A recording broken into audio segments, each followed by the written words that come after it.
They treated him like an animal in there, really. He wasn't cleaned, he was left in his own mess.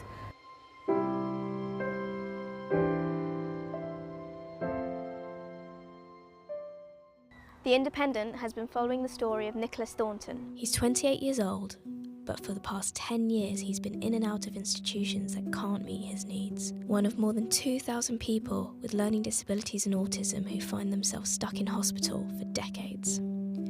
With the help of his brother, he explained how this decade-long ordeal has impacted his life. 10 years of it, and mostly away from all family and friends. I've not seen a friend for 7 years. Nicholas, who is autistic and has learning disabilities, told us what happens to him when he's placed in such unsuitable care facilities. Sensory overload, and can have autism meltdowns.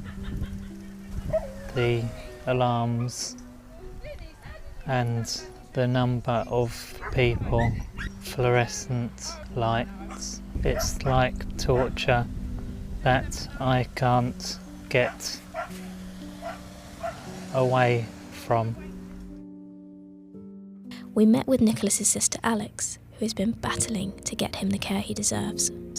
He was a jolly, happy, bouncy child, full of life and very, very adventurous. He loved the dog shows, sailing, and just a lively, active boy. He liked his bike as well. He's not like that anymore, it's a shame. Can you tell me a bit about some of the worst places he's been in and what it's like for you to have seen him in those places? Boston Hospital was awful. They treated him like an animal in there, really. He wasn't cleaned, he was left in his own mess, and he was full of bed sores. And he went non-verbal after that.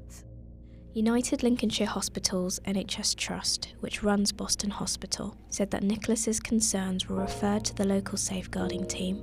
Their understanding is that his complaint was not upheld. Then they stuck him in a dementia ward, which was quite frightening. It was in Birmingham. There was lots of noise. Another place in West Bromwich. He was left alone. He had no way of calling for help. He used to have to throw himself off the bed and thing. And when he left there, they put in a soiled pad in with his food. They said that they'd take him back to Essex, and he was put in a secure mental hospital in Rochford, and it's been hell ever since. And that hospital has had very, very bad reviews. They've been investigated and nothing's changed. He's autistic and he's not mental, you know, and he just needs to be in an environment that understands autism. When you think about that and where Nick is now, what he's lost, how does that make you feel? Awful, because nobody listens, or they try and appease you, but rarely anything gets done. His whole life has been stolen from him, really. I just want him to be happy. Essex Partnership University NHS Foundation Trust said it cannot comment on individuals, but insisted patients were treated with care and compassion. Now Nicholas's mental health section has been lifted, there is no reason for him to be in a hospital unit, except one.